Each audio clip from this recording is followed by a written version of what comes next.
രോഹിത് ശർമ്മയിൽ നിന്നും ക്യാപ്റ്റൻസി സ്ഥാനം പിടിച്ചുവാങ്ങി ഗില്ലിന് അണിയിച്ചതും ടെസ്റ്റിൽ നിന്ന് നിർബന്ധപൂർവം രോഹിത് കോഹ്ലി സഖ്യത്തെ വിരമിപ്പിച്ചതും ഷമി, സർഫറാസ് തുടങ്ങി 1/2 ഡസനോളം യോഗ്യരെ പടിയടച്ച് പിണ്ടം വെച്ചതും തുടങ്ങി ആരാധകരുടെ വെറുപ്പ് സമ്പാദിച്ചു കൂട്ടിയ ഒട്ടേറെ പ്രവർത്തികൾ അജിത് അഗാർക്കർ, ഗൗതം ഗംഭീർ കാലത്തെ BCCIയുടെ പക്കൽ നിന്നും ഉണ്ടായിട്ടുണ്ട്.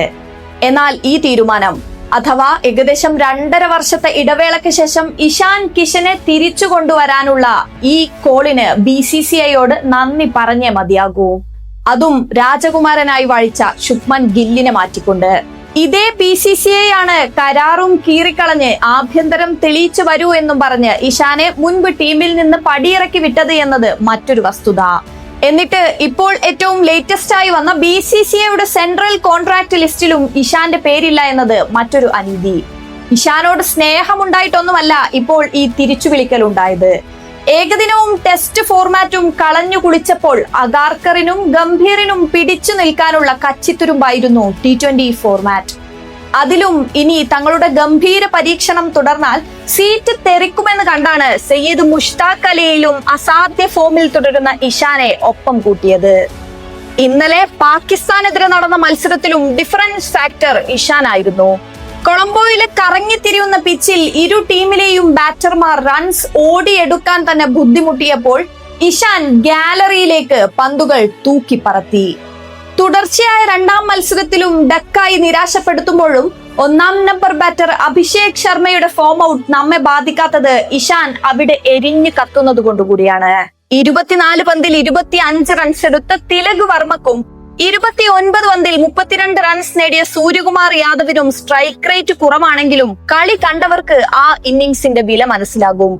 പിച്ചിന്റെ സ്വഭാവം പോലെ തന്നെ പാക് സ്പിന്നർമാരായ ഉസ്മാൻ താരിഖ്, സയീം അയ്യൂബ്, നവാസ് എന്നിവരൊക്കെയും നന്നായി തന്നെയാണ് പന്തെറിഞ്ഞത്. 18 ഓവറും എറിഞ്ഞു തീർത്തത് സ്പിന്നർമാരായിരുന്നു എന്ന കൗതുകവുമുണ്ട്.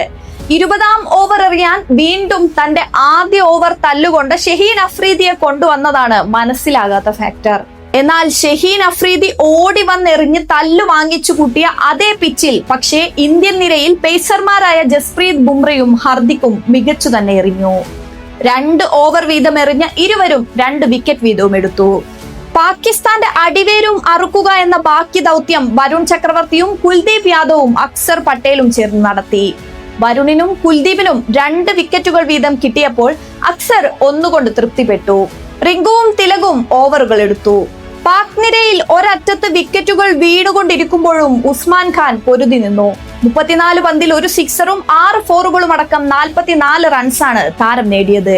ഒടുവിൽ ഇന്ത്യ 7 വിക്കറ്റ് നഷ്ടത്തിൽ ഉയർത്തിയ 176 റൺസ് വിജയലക്ഷ്യം പിന്തുടർന്ന് പാകിസ്ഥാൻ 114 റൺസിൽ വീഴുമ്പോൾ ഇന്ത്യ 61 റൺസിന്റെ വിജയത്തോടെ ചിരവൈരികൾക്ക് മേലുള്ള അപ്രമാദിത്വം ഉറപ്പിച്ചു. T20 ലോകകപ്പിലെ ഫേസ് ടു ഫേസ് ബാറ്റിൽ 8-1 ആയി. ഏഷ്യ കപ്പിലെ 3 ഏറ്റുമുട്ടലുകളിലും തുടങ്ങി സമീപകാലത്തൊന്നും ഇന്ത്യക്ക് വെല്ലുവിളിയെ ഉയർത്താനാകാത്ത നിലയിൽ പാകിസ്ഥാൻ വീണ്ടും അപ്രസക്തമായി.